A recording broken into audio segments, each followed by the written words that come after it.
unknown to this generation of political leaders, with no single party able to have a Commons majority and therefore have a majority government. I've therefore felt that I should give you, through you, the country, my assessment of where we are. I do so as Prime Minister with a constitutional duty to seek to resolve the situation for the good of the country, not as the leader of the Labour Party less than a day after the election. What we have seen are no ordinary election results.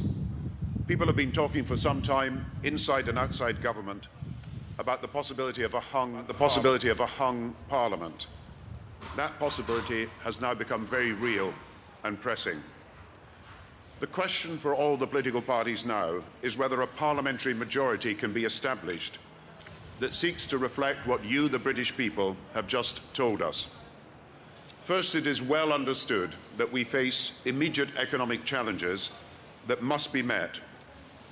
A meeting of the Eurogroup is being held tonight to discuss Greece and other issues.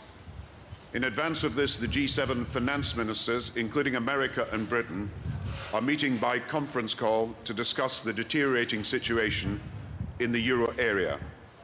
Alistair Darling is participating for the UK. Our economic priorities for Britain are to support economic recovery this year, 2010, and as the recovery stabilises, to move swiftly to implement our deficit reduction plan.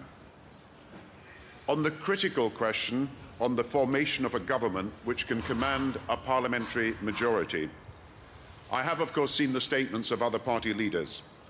I understand and completely respect the position of Mr. Clegg in stating that he wishes first to make contact with the leader of the Conservative Party. As you know, we already have in place mechanisms and facilities that will give the political parties any civil service support that they may need. Mr. Cameron and Mr. Clegg should clearly be entitled to take as much time as they feel necessary. For my part, I should make clear that I would be willing to see any of the party leaders. Clearly, should the discussions between Mr. Cameron and Mr. Clegg come to nothing, then I would, of course, be prepared to discuss with Mr. Clegg the areas where there may be some measure of agreement between our two parties. There are two areas in particular where such discussion would be likely to focus.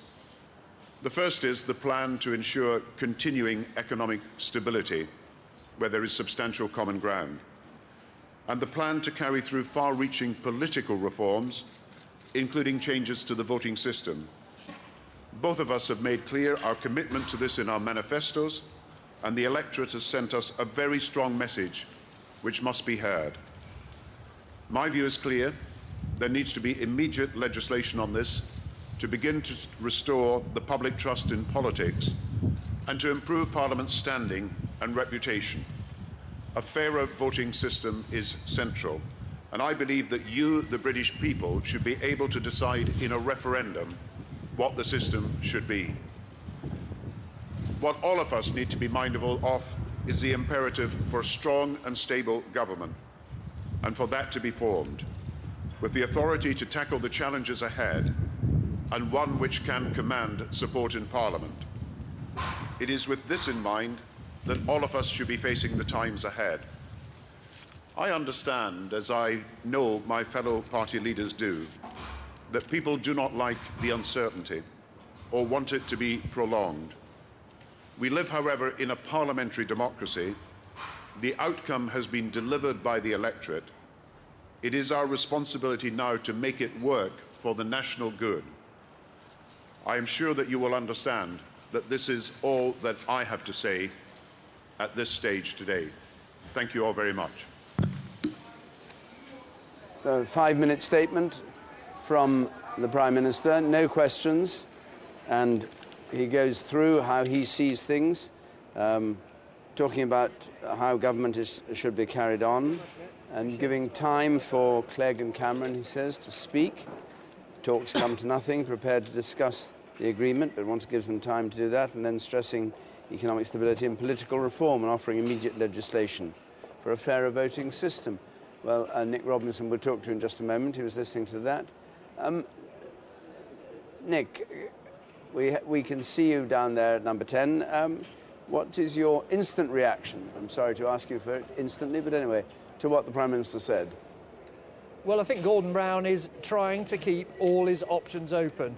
I was struck by the fact that he wanted to present himself in a prime ministerial light rather than a political light, taking the decisions, as he put it, that were in the national interest, trying to offer reassurance that at a time of economic instability there was still a government in place, that the Chancellor Alistair Darling was still participating in those discussions, and that he was willing to say that Nick Clegg should be free to take as long as possible in conversations with David Cameron about the formation of any future government before, if that failed, coming to him. The calculation being made behind that famous black door is this. They are trying to work out whether when Mr Clegg said that he wanted to talk first to the Tories, it is because he's already decided that he doesn't want an arrangement with Labour, that he fears association with a government that has taken such a kicking in the polls, or whether he is just following, as it were, the constitutional niceties, and that Mr Clegg is in fact open-minded about the possibility of forming a coalition.